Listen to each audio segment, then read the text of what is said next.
5 situations where you should stay silent. Number 1. When your judgment is clouded. The first case when you should not speak up is when you are having trouble thinking clearly. This can be for many reasons. Maybe you are tired or under the influence or full of anger or anxiety. In these situations, it's better to wait a little before you speak your mind. If you don't, it is possible that you will say something you will regret afterward. If you give your ideas time to mature and still think the same way, you can talk about it later, but not when you are compromised emotionally or in other ways. Number 2. When your words will be hurtful. The second situation in which you should not speak up is when your words are more likely to be hurtful beyond being useful.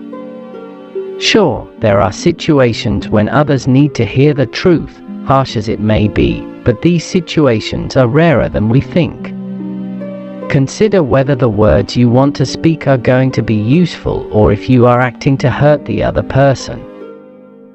Number 3. When your opinion doesn't matter. The next situation when you should not speak up is when your opinion is irrelevant.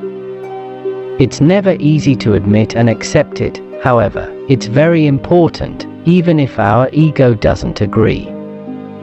When you don't know enough about a situation or other people are experts, or when your opinion has no impact on others, it's often better to stay silent, just because it's the wisest thing to do. Silence is the best answer to someone who doesn't value your words. Number 4. When you don't have enough evidence.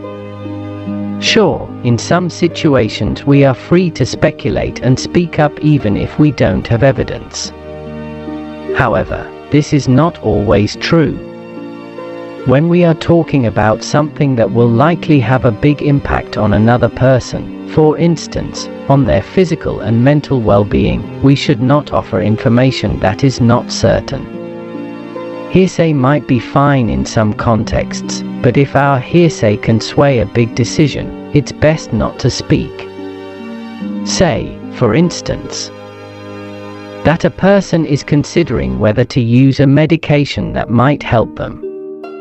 It's best not to bring up a rumor about a friend of a friend who used that medication and had side effects unless you are certain it's a fact and not a rumor. Number 5. When asked not to speak. If recognizing that your opinion is not relevant is hard for the ego, being asked to stay silent is even harder.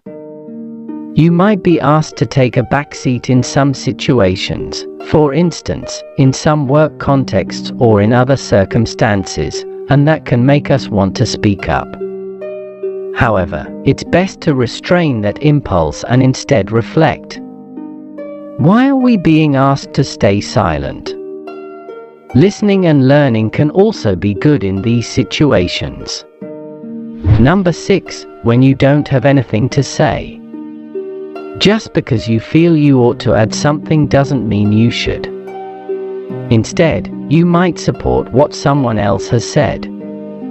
It can feel awkward saying that you don't have something to add, but it is usually better than speaking for the sake of speaking. Allow yourself to admit when there is nothing to add. Be careful with your words. Once they are said, they can be only forgiven, not forgotten.